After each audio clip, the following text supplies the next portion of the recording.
At sabi ni Elijah, Ako naman, it's my turn. Ipapakita ko sa inyo ang kapangyarihan ng tunay na Diyos. Siya naman, ayos na kayo. Siya naman, panoorin mo. at niready ni Elijah ang altar. Nilagay niya ang offering at nagbuhos ng tubig 4 na beses.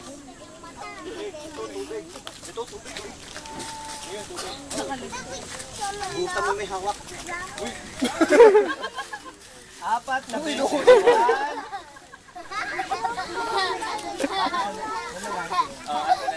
At nanalangin siya. At biglang nagapoy ang offering. Ang mga bulaang propeta ay nagulat. Totoo nga. Makapangyarihan ng Diyos na pinapaniwalaan ni Elijah. Kaya kami ay maniniwala na sa kanya. Yay! Mabuhay ang Diyos!